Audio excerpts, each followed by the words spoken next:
What's up, guys? It's George Neufeld. So it's no secret that saving for a down payment is the biggest obstacle that potential home buyers face. And home ownership in most major Canadian cities seems to be more of a pipe dream than a reality, with some recent reports suggesting that 70% of young adults don't believe that home ownership can be a reality for them. So what can you do in the face of this crazy price hike and with interest rates being almost triple what they were just over a year ago? So in this video, we're going to share some advantages that you can have in saving for your down payment. But stay tuned for the end, because I'm also going to share an extra bonus tip and hopefully shine some positivity on this current housing market. So in a bit, I'll be sharing some good news. But before I do that, I just want to show you just how crazy the housing market has become. To do that, let's go back in time. In 2019, the average home price in Canada was about $454,000. Fast forward that to 2023, or this year, and you get a whopping $741,000. That's about a 63% increase, or about $72,000 per year. Now you might be asking, should I even buy a home considering that the housing price is at its peak? But before I answer that question, just really quick, hit the like button, leave us a comment. As a new channel, that helps us so much when you just leave a comment and hit the like button. YouTube sends it out to more people that could benefit the information that we're giving out. So thank you so much. Let's get back to the video. All right, so the question about whether this is the right time to buy a house really depends on which market you're in and which market you're going to buy. Take Toronto, for example. In 2019, the average home in Toronto sold for about $711,000.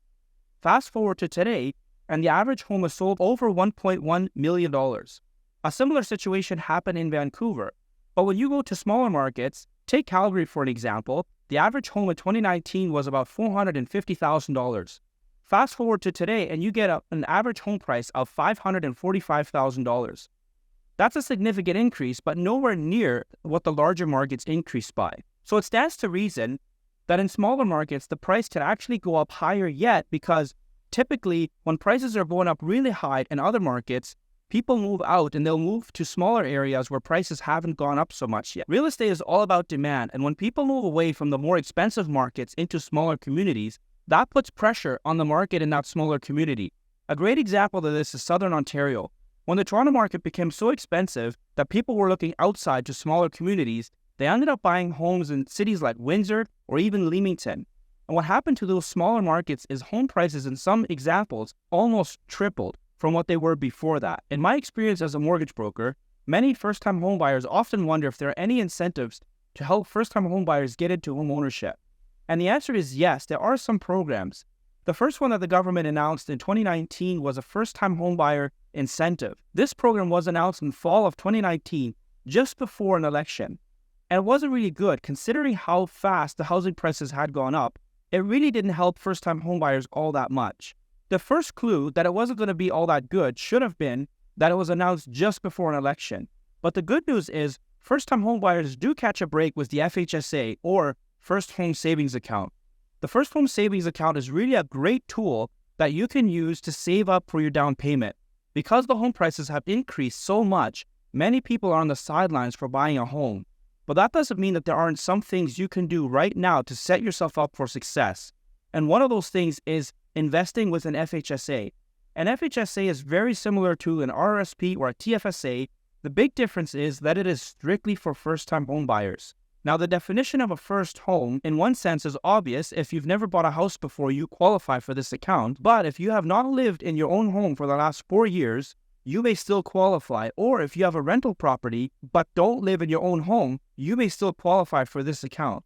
Let's consider what the FHSA can do for you. If the average income tax in Canada is 26%, and let's say you contribute $8,000 a year into the FHSA, that would save you $2,080 every year on taxes. Or in other words, you would get a much bigger return during tax season. Now, I admit, considering how crazy the house price spike has been in some cities, that's not going to help you get into a $700,000 or $800,000 house, but it will save you money on your taxes. And that is money truly saved.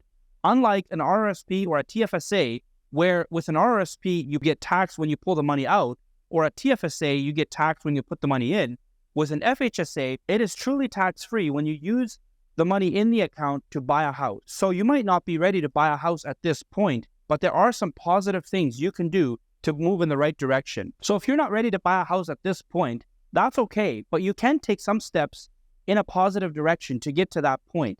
You can open up an FHSA in any major bank or talk to a financial advisor, and you can even open one with Questrade. And the added benefit with an FHSA is any money you put into the account, you can invest the money further into mutual funds or anything like that, and therefore get a return on the money. A properly invested account should get you an additional 10% return on your money. That means by putting your money into an FHSA, you're not only saving taxes, but you're also gaining on the investment side. So your money is making you more money. That does mean you're going to have to save about $670 per month to be able to fully take advantage of the $8,000 contribution limit that you have. But the return on that money is huge. Consider first the 26% savings on your tax. That's about $2,080 a year that you would save if you take advantage of the full $8,000 contribution room that you have for an FHSA. Plus, you add about a 10% return on investment on any money that you've invested in the FHSA, and you get a 36% return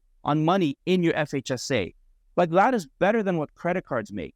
So instead of losing money on vehicles or hobbies or any type of other toys, you could get some serious cash and set yourself up for success for the future of home ownership by getting an FHSA and investing your money, and therefore also saving on your taxes. 5 things that you need to know about the FHSA. Number 1, there's an $8,000 contribution limit. So that means you cannot put more in every year than $8,000. So about $670 a month would be your max. Number 2, FHSAs are only for first-time home buyers.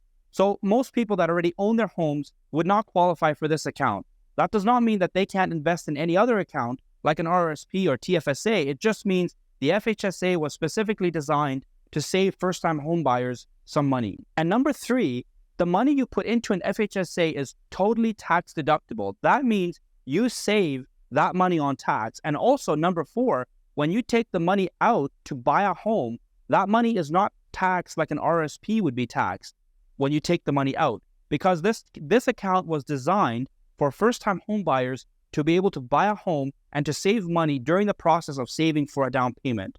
And number 5, even if you're not interested right now in buying a home, it is still a good idea to get the FHSA because you still get the tax savings.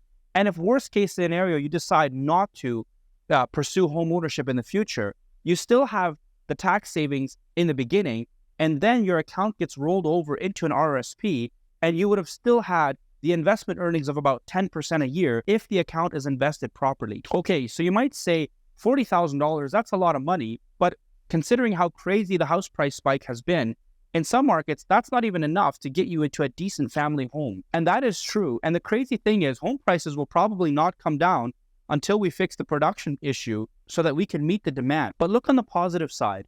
Not only have you saved $40,000, but you've also saved the 26% tax rate that you would pay, and some brackets are even higher than that. I just considered the average. You've saved that in taxes, plus you've also gained the investments that your money has made over the time it's taking you to save that. So yes, in one sense, there's a negative of home ownership is still crazy, but there's a positive, and that is you now have some serious cash and some serious investments.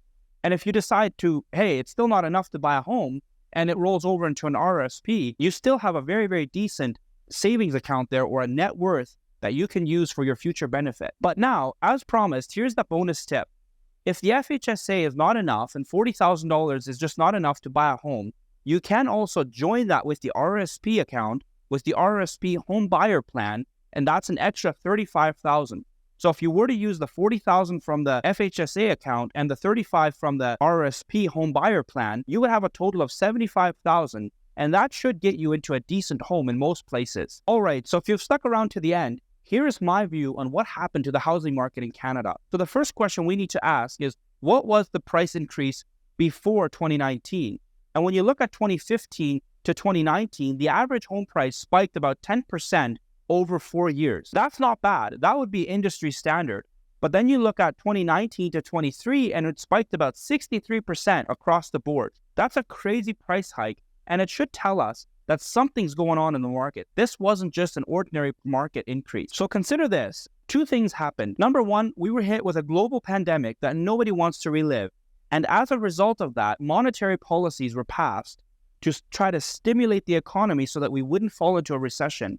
And one of those policies was the interest rate drop. So the first thing that we saw in 2020 was a huge interest rate drop. Now, this was all great, and at the time, everybody was taking advantage of record historic low interest rates. People were refinancing and using that to their benefit, which was all good, but the reality was none of this was going to last, and it wasn't the reality for long. Another thing that happened was stimulus checks. Money seemed to be flowing as if it was free, and everybody was getting free money handed out because we were going to protect the economy. But the reality of these policies was detrimental to the long-term picture of the Canadian economy. And then the last thing that was done is quantitative easing. Quantitative easing is basically where the government is printing more money to flush the economy with cash and to make cash more available and more attractive to investors so that investments happen more easily and therefore has the appearance of a flourishing economy. But the reality was none of this was going to last. And you and me today are paying the price of that in what we call inflation. Money was available so easily and so readily available, but the production of products did not catch up to that. And so what we had was products that used to be a certain price went up crazy much. Now, all of this was blamed at one point on foreign investment, but the reality was foreign investment only makes up about 2 to 6% of the Canadian real estate. The question could be asked, can the government do more to make this a much more better situation? And that all depends by what you mean by government help. Because I believe the government should never again print that amount of money or send out that amount of stimulus into the economy, because at the end of the day, it's middle class and lower class people like you and me that end up paying for all of this. So what can the government do? And I believe there are positive steps that can be done, and in some cases are being done. And one of those steps is to ease up, to make production a lot more available. By helping out the construction industry, getting permits easier and cutting the red tape to getting houses built faster, we would really help everybody be able to take charge of their own finances and to really pursue their own dream in home ownership, and therefore helping the overall economy. All right, thank you so much for watching this video. I really hope that you found it helpful and informative. And remember, take charge of your finances, take charge of your life. I really hope you can use some of the tools that we talked about here to save some of that hard-earned money. It's hard enough as it is, and using these tools can really help you to save that money, to get ahead, to set yourself up for success. And remember, leave us a comment, click the like button, and also we'll have links in the description. If you're looking to get a pre-approval or if you want more information, I'll have links in the description, different stuff going on there. So check that out as well. I really appreciate your support. Thank you.